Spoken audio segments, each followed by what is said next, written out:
Now, which of the following D subshell has got same number of unpaired electrons under the influence of strong ligand or weak ligand? Same number of unpaired electron किसमें है?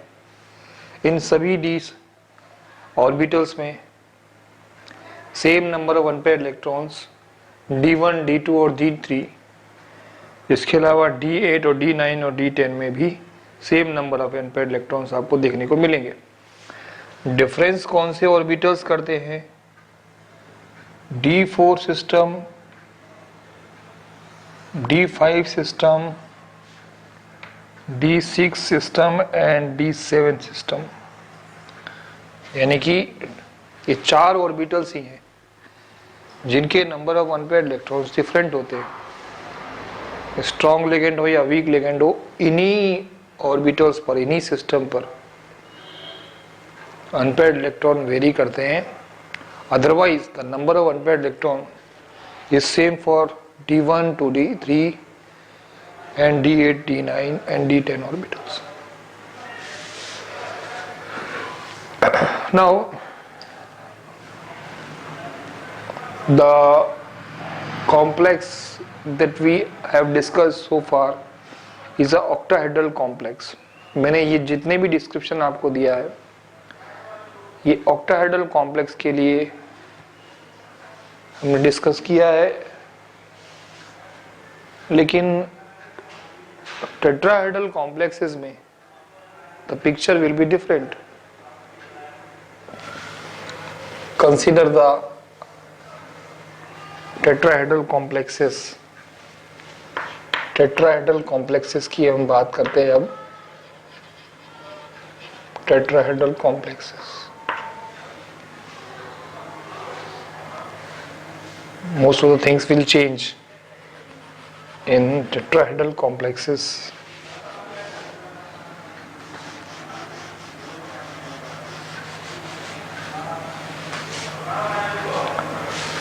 अब मैं इसको काफी चीजों को erase करूंगा। Now a tetrahedral complex, in case of tetrahedral complex, imagine करते हैं हम tetrahedral complexes, जैसे कि x एक्सिस, y एक्सिस और z एक्सिस तीन स्पेस कोऑर्डिनेट्स हैं, और एक टेट्राहेड्रल कॉम्प्लेक्स को आप इमेजिन करिए।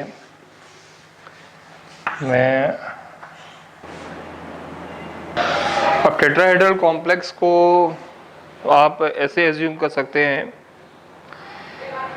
बड़ा विचित्र तरह का कॉम्प्लेक्स होता है। इसमें ये लिगेंड्स की दो पोजीशन, ये सेंट्रल मेटल आयन है, मेरा लेफ्ट मेरा राइट, ठीक है,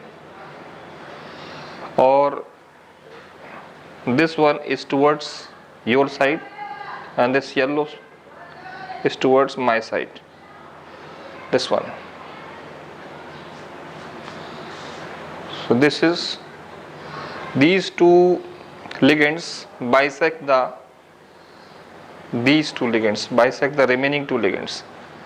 ये देखिए, ये वाला प्लेन है, ये वाले प्लेन को ये वाले लिगेंड बाइसेक्ट करते हैं, ये वाले प्लेन को ये वाले प्लेन वाले दोनों लिगेंड्स बाइसेक्ट करते हैं।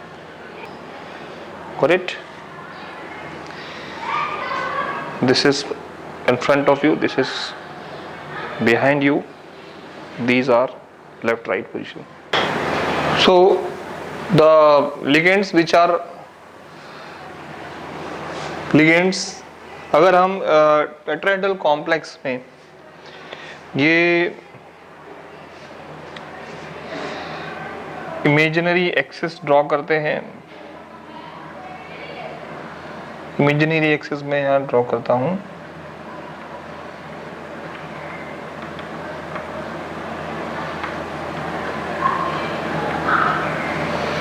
अगर आप इमेजिन कर सकते हैं तो देखिए, ये एक्स प्लेन है, एक्स एक्सिस है, ये this is x axis,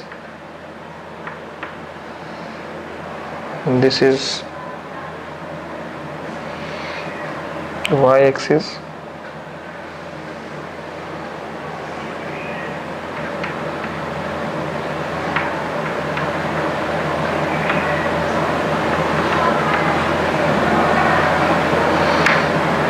And this is a z axis, x axis, y axis and z axis.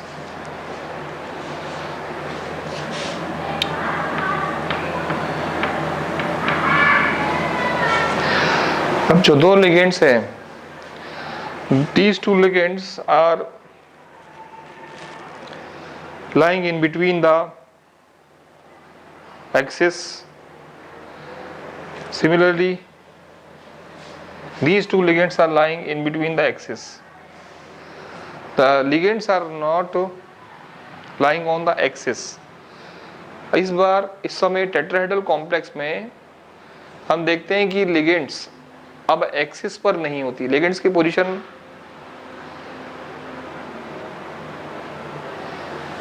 तो ऑक्टाहेड्रल कॉम्प्लेक्स में जो लिगेंड्स की पोजीशन आप देख रहे हो वो एक्सिस में नहीं है, और एक्सिस में नहीं है तो ये इन बिटवीन द एक्सिस वाली साइड से अप्रोच करेंगे, और जो ऑर्बिटल एक्सिस में होंगे, एक्सिस में कौन से ऑर्बिटल्स है, dx square minus y square और dz स्क्वायर, ये दोनों ऑर्बिटल्स जो एक्सियली ओरिएंटेड है, तो ये वाले ऑर्बिटल्स लिगेंड्स के अप्रोच को इंटरफियर नहीं करेंगे, बल्कि कंट्रीब्यूट करेंगे फॉर्मेशन, कॉम्प्लेक्स फॉर्मेशन में. तो इनकी एनर्जी तो लो हो जाएगी टेट्राहेड्रल कॉम्प्लेक्स में. और जो orbitals in between the axis थे, जैसे कि dxy, dxz, dyz, ये तीनों ऑर्बिटल्स जो इन बिटवीन द एक्सिस थे, उनका इन बिटवीन द एक्सिस होने की वजह से लिगेंड्स के अप्रोच से रिपल्शन होगा, क्योंकि these orbitals are the region of finding the electron. यहाँ पर ये जो ऑर्बिटल्स हैं, ये यहाँ पर ये इलेक्ट्रॉन रिचनेस होती है, और इलेक्ट्रॉन रिचनेस होती है इसी वजह से जो अप्रोचिंग लिगेंड्स हैं, approaching ligands are approaching from in between the axis, from the direction in between the axis. तो ligands are also electron rich species, and these orbitals are also rich in electron, hence there will be a repulsion, and due to repulsion the energy of dxy, dxz and dyz orbitals will increase this time, hence there will be splitting of the orbitals. d orbitals के तो degeneracy वो break हो जाएगी, और break होने के वजह से अब T2G और EG सेट हमको डिफरेंट मिलेंगे. जैसे कि ऑक्टाहेड्रल कॉम्प्लेक्स में हमने देखा था ट्रिपली डीजेनरेट ऑर्बिटल्स नीचे मिल रहे थे, लेकिन टेट्राहेड्रल कॉम्प्लेक्स में डबली डीजेनरेट ऑर्बिटल्स नीचे मिलेंगे, और dxy, dxz and dyz, the energy of dxy, dxz and dyz will increase due to the repulsion, and those orbitals which are axially oriented, they will not interfere the repulsion, or in other words we can say they will support the formation of complex, they will contribute, hence the energy of these orbitals will decrease due to the approach of the ligands, its energy will decrease. The doubly degenerated orbitals are designated as EG, dx square minus y square and dz square. These two orbitals are designated as EG orbitals, and dxz, dyz and dxy, these orbitals are designated as a set of T2G orbitals. So again the concept is same. In tetrahedral complex the situation is entirely different. EG set was with high energy in octahedral complex. Now in tetrahedral complex, Eg set of orbital is with low energy in tetrahedral complex. Just the situation is just reverse. अब हम tetrahedral complex में भी number of unpaired electrons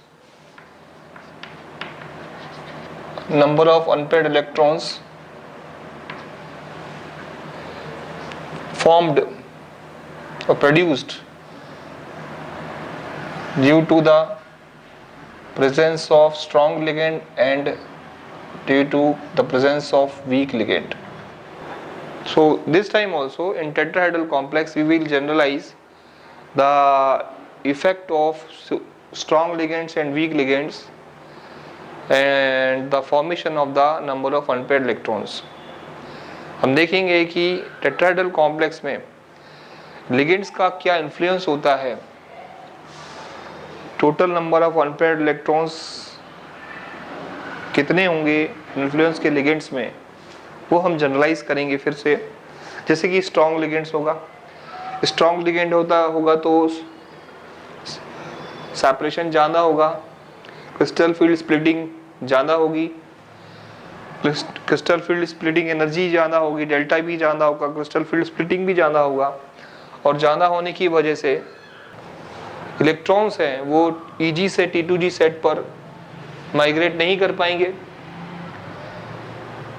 अगर हम D1 से D9 system की बात करें तो देखते हैं कि स्ट्रॉन्ग लिगेंड का क्या इम्पैक्ट होगा D1 सिस्टम में. इन D1 system the number of unpaired electron, देखिए D1 system electrons will enter into the Eg set first of all because it is with low energy. हमेशा फिलिंग ऑफ इलेक्ट्रॉन्स ऑर्बिटल्स में लो से high energy की तरफ यानी increasing order में होता है.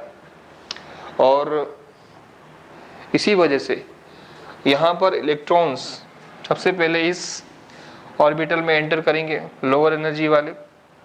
तो अगर एक इलेक्ट्रॉन सिस्टम है D1 सिस्टम है तो ये इलेक्ट्रॉन यहीं पर ही एंटर करेगा. Unpaired electron will B only one. अगर D2 सिस्टम है, स्ट्रॉन्ग लिगेंड के केस में बात कर रहे हैं हम, अगर D2 सिस्टम है तो एक इलेक्ट्रॉन यहाँ पर आ जाएगा, number of unpaired electron will B 2.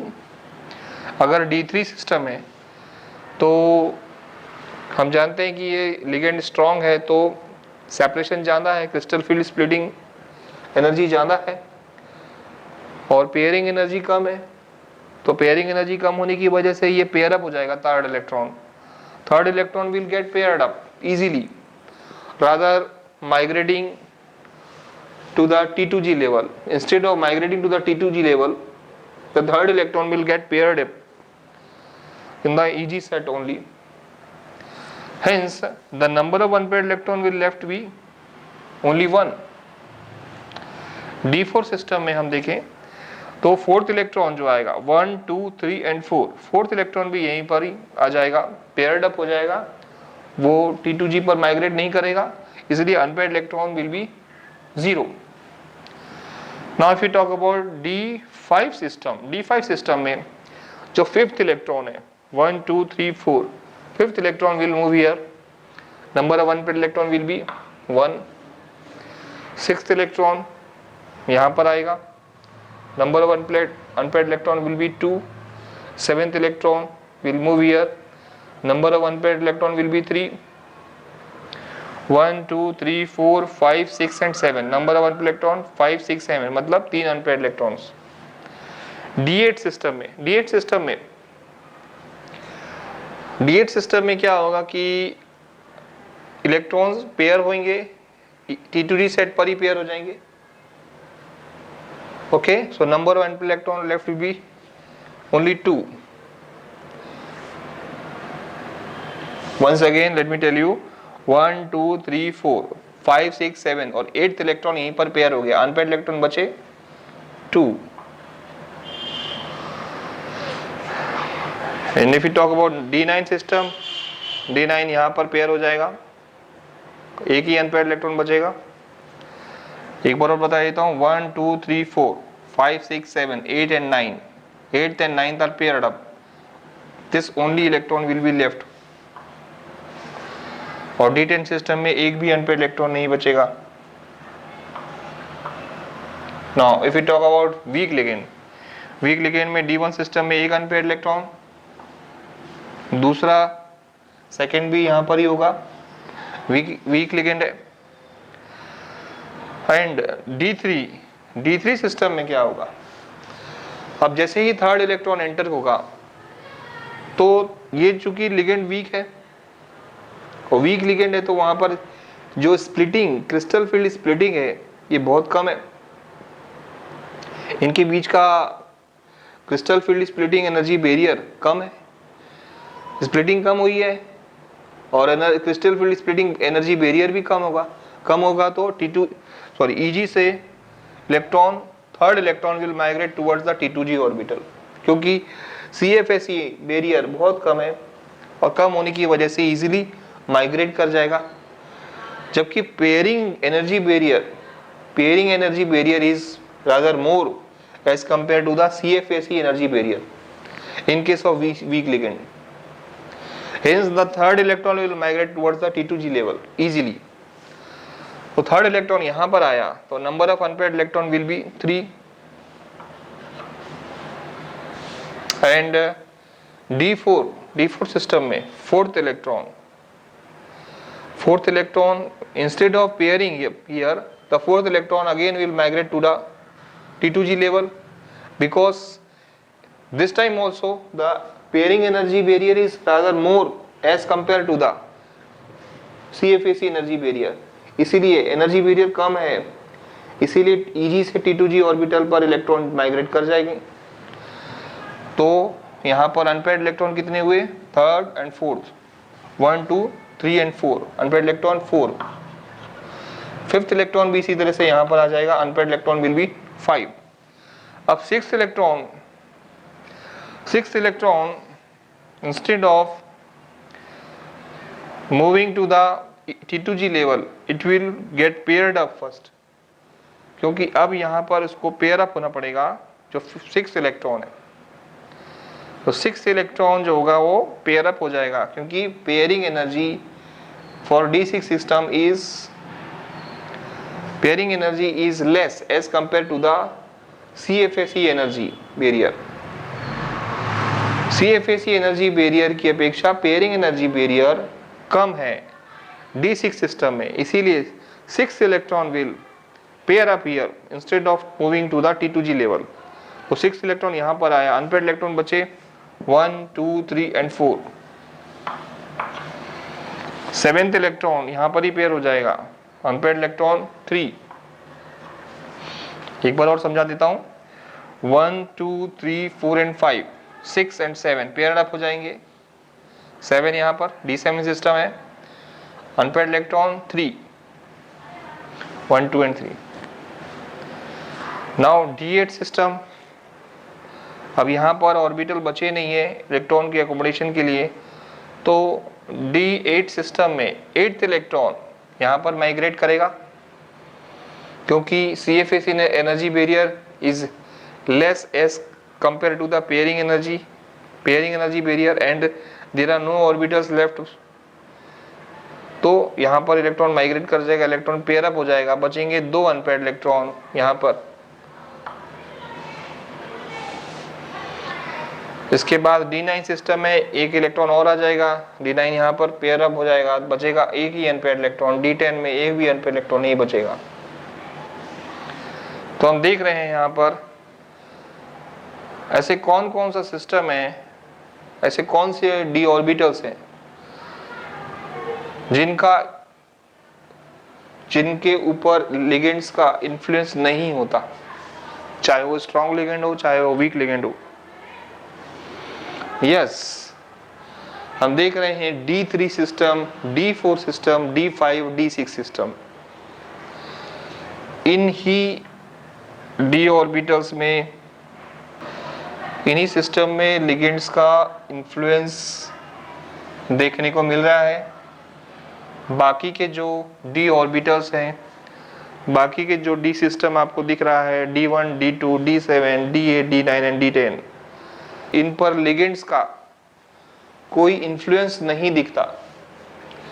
There is no influence of ligands for D1, D2, D7, D8, D9 and D10 in case of tetrahedral complexes. अगर strong ligands की बात करूं तो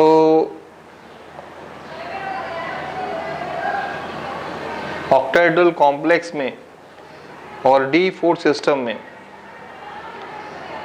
number of unpaired electrons were 2, whereas in case of tetrahedral complexes for a D4 system under the influence of strong ligand the number of unpaired electron will be 0. तो हम कह सकते हैं कि D4 सिस्टम वाला ऑक्टाहेड्रल कॉम्प्लेक्स तो paramagnetic होता है. नंबर ऑफ अनपेयर्ड इलेक्ट्रॉन 2 लिखाया था मैंने, आप पीछे देखेंगे, आप पॉज करके पीछे देखेंगे तो आपको मैंने D4 सिस्टम में यहाँ अनपेयर्ड इलेक्ट्रॉन 2 लिखाया था स्ट्रॉन्ग लिगेंड के केस में. लेकिन टेट्राहेड्रल कॉम्प्लेक्स में हम देख रहे हैं D4 सिस्टम स्ट्रॉन्ग लिगेंड के इन्फ्लुएंस में डायमैग्नेटिक होता है.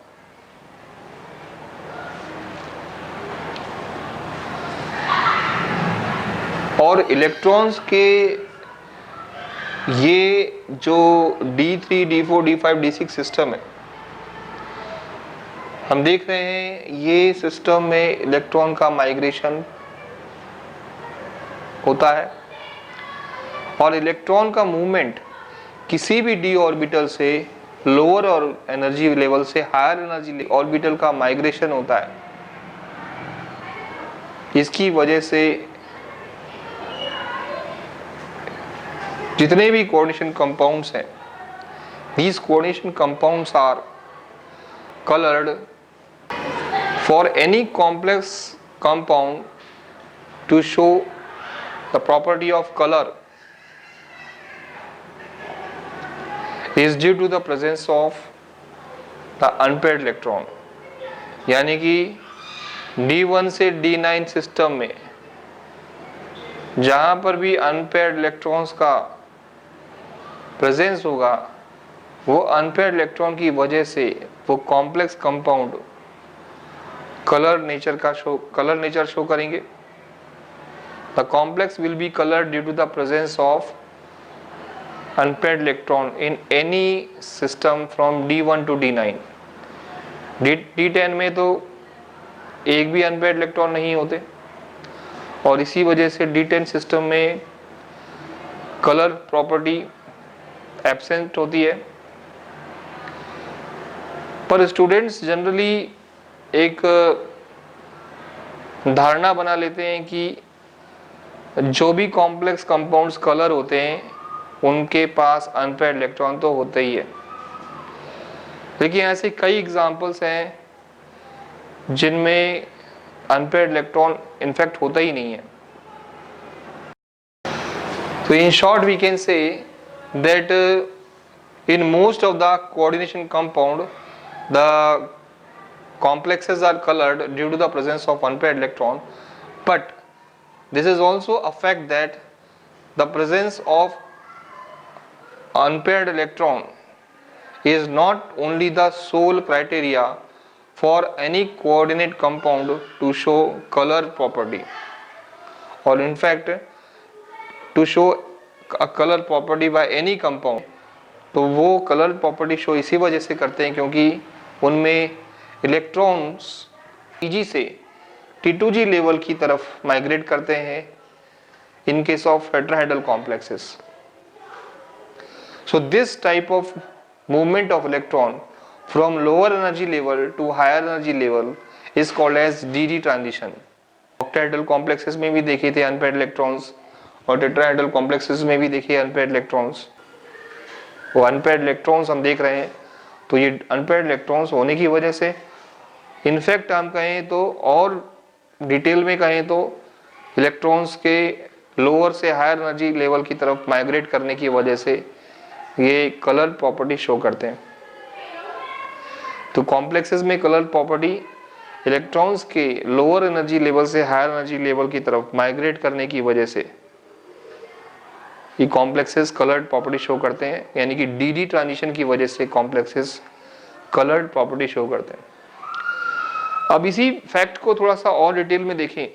इलेक्ट्रॉन जब लोअर एनर्जी से हायर एनर्जी लेवल की तरफ जाएगा तो ऑब्वियसली उसकी एनर्जी तो इंक्रीज होने वाली है, इंक्रीज तो होगी। लोअर एनर्जी से इलेक्ट्रॉन अगर हायर एनर्जी लेवल की तरफ माइग्रेट करेगा, जंप करेगा, एक्साइटेड स्टेट में जाएगा, तो इलेक्ट्रॉन की एनर्जी तो इंक्रीज हो जाएगी। So it is believed in science that the electron which gets excited absorbs energy equivalent to the energy of a visible light, or we can say it absorbs the energy equivalent to the corresponding wavelength of the visible light. समझ आया आपको मैंने क्या कहा? इसको और crude भाषा में बोलते हैं कि जब इलेक्ट्रॉन लोअर से हायर एनर्जी लेवल की तरफ माइग्रेट करेगा, तो एक सिंपल लैंग्वेज में कहें तो इलेक्ट्रॉन जितनी एनर्जी ऑब्जर्व करता है वो एनर्जी का वैल्यू, वो एनर्जी की जो वैल्यू होती है वो इक्विवेलेंट होती है विजिबल रीजन ऑफ लाइट के किसी भी कलर के करस्पॉन्डिंग वेवलेंथ के इक्विवेलेंट होती है वो एनर्जी। तो जो complex compounds coloured nature show करते हैं वो कलर जो आता है वो कॉम्प्लीमेंट्री कलर आता है। जैसे कि मैं वेबियोर की बात करूं, सभी 7 कलर्स की बात करूं, अगर मैं उसमें से एक कलर हटा लेता हूं तो जो कलर होगा वो कॉम्प्लीमेंट्री कलर होगा। हम ये मानते हैं साइंस में कि व्हाइट लाइट में सारे कलर्स होते हैं, 7 कलर्स होते हैं। प्रिज्म से पास करते हैं तो 7 कलर्स स्पेक्ट्रा हमको मिलता है। मैं ठीक उसी की बात कर रहा हूं। अगर व्हाइट लाइट में से कोई एक कलर में हटा लेता हूं तो that will not give you the white light back. आपको दोबारा से व्हाइट लाइट नहीं मिलेगी, क्योंकि आपने वो व्हाइट लाइट का एक कलर हटा लिया है, तो उसमें उसका जो टोटल का जो कलर होगा नेट वो वाइट नहीं होगा, अब उसका कॉम्प्लीमेंट्री कलर होगा। ये जो सनलाइट है ये विजिबल रीजन ऑफ, इसमें 7 कलर्स होते हैं। इसमें से कोई एक कलर को आप हटा लेंगे तो बाकी के जो कलर्स हैं वो मिल करके कॉम्प्लीमेंट्री कलर बनाते हैं। और कॉम्प्लीमेंट्री कलर का एक डायग्राम है, उसको आप याद रखिए। उसके अकॉर्डिंग आप किसी भी कॉम्प्लेक्स कंपाउंड में एब्जॉर्ब्ड लाइट के अकॉर्डिंग आप उसका कॉरस्पॉन्डिंग कॉम्प्लीमेंट्री कलर बता सकते हैं। तो ये कॉम्प्लीमेंट्री कलर कॉम्बिनेशन वो मैं यहाँ ड्रॉ कर देता हूँ, ऐसा क्वेश्चन पूछा जाता है, इसको आप समझ लीजिए एक बार। In this diagram violet, indigo, blue, green, yellow, orange, red. This is the diagram for complementary color combination. तो जैसे मैंने बताया था कि डी ट्रांजिशन में इलेक्ट्रॉन लोअर से हायर एनर्जी लेवल की तरफ ट्रांजिशन शो करता है। D transition is responsible for coordination compound to exhibit colour property. जैसे एब्जॉर्ब लाइट, यहाँ पर मान लीजिए सपोज किसी कोऑर्डिनेशन कंपाउंड, कोई कोऑर्डिनेशन कंपाउंड ब्लू कलर का हमको दिख रहा है, इसका मतलब उस कोऑर्डिनेशन कंपाउंड में ऑरेंज लाइट एब्जॉर्ब हुई है। अगर कोई कोऑर्डिनेशन कंपाउंड ग्रीन कलर का हमें दिख रहा है, इसका मतलब लेकिन एब्जॉर्ब लाइट रेड है। जैसे कि for example if any complex compound is exhibiting green colour, it means that that complex has undergone dd transition with the absorption of red light. And if any complex compound is showing violet colour, इसका मतलब ये हुआ कि उस complex पर white light गिरने पर yellow region की लाइट एब्जॉर्ब हुई है और yellow region of light absorb होने की वजह से उसका जो कॉम्प्लीमेंट्री कलर है वो वायलेट हमको दिख रहा है। वन मोर लास्ट थिंग,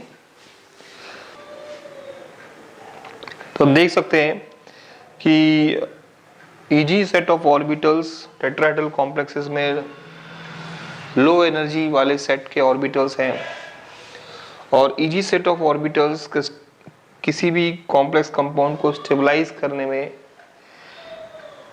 ये हेल्पफुल होते हैं। ये लोअर सेट ऑफ ऑर्बिटल्स हैं इसलिए क्रिस्टल को स्टेबलाइज करते हैं, जबकि T2G set of orbitals higher energy level के हैं और T2G के ऑर्बिटल्स क्रिस्टल को डीस्टेबलाइज करते हैं क्योंकि इनमें रिपल्शन होता है हायर एनर्जी के साथ में है।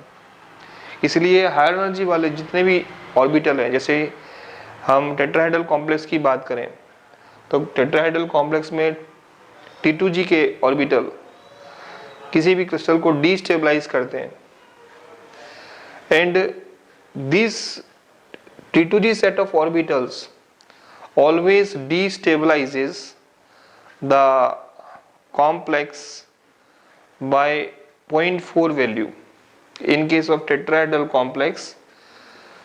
In case of tetrahedral complex, the value of destabilization is equal to 0.4 value. Tetrahedral complex में T2G के सेट के ऑर्बिटल्स 0.4 वैल्यू से क्रिस्टल को डीस्टेबलाइज करते हैं, जबकि EG set of orbitals are stabilised by 0.6 value in case of tetrahedral complexes because they are with low energy, hence they stabilize the complex, they contribute in the formation of the complexes, and these set of orbitals they undergo the repulsion and they are with high energy, they do not contribute in the formation of the complexes. So this is about the tetrahedral complexes. Crystal field stabilisation की जो मैंने बात की है वो crystal field stabilization इसी तरह से ऑक्टाहेड्रल कॉम्प्लेक्स में भी आपने को याद होगा कि ऑक्टाहेड्रल कॉम्प्लेक्सेस में T2G के ऑर्बिटल्स नीचे थे विद लो एनर्जी से थे और लोअर एनर्जी लेवल में होने की वजह से क्रिस्टल को स्टेबलाइज करते हैं T2G के orbitals with 0.4 value and the EG set of orbitals in case of octahedral complexes, these EG set of orbitals destabilize any crystal by 0.6 value. Always T2G set of orbital is associated with 0.4 value and always EG set of orbital is associated with 0.6 value always, whether it is octahedral or tetrahedral complex. बस बात यह समझने की है कि T2G के orbital tetrahedral complex में complex को 0.4 वैल्यू से डीस्टेबलाइज करते हैं डीस्टेबलाइज करते हैं, जबकि EG सेट के ऑर्बिटल 0.6 वैल्यू से क्रिस्टल को स्टेबलाइज करते हैं। और ऑक्टाहेड्रल कॉम्प्लेक्सेस में T2G के ऑर्बिटल्स 0.4 वैल्यू से क्रिस्टल को स्टेबलाइज करते हैं, वहां पर क्रिस्टल को स्टेबलाइज करते हैं 0.4 वैल्यू से ऑक्टाहेड्रल कॉम्प्लेक्स में, जबकि ऑक्टाहेड्रल कॉम्प्लेक्स में EG set of orbitals crystals को 0.6 वैल्यू से डीस्टेबलाइज करते हैं क्यों डिस्टेबलाइज करते हैं? क्योंकि ऑक्टाहेड्रल कॉम्प्लेक्स में EG set of orbitals higher energy वाले होते हैं. So you can understand very easily. In our next class we will discuss about the stereoisomerism in detail.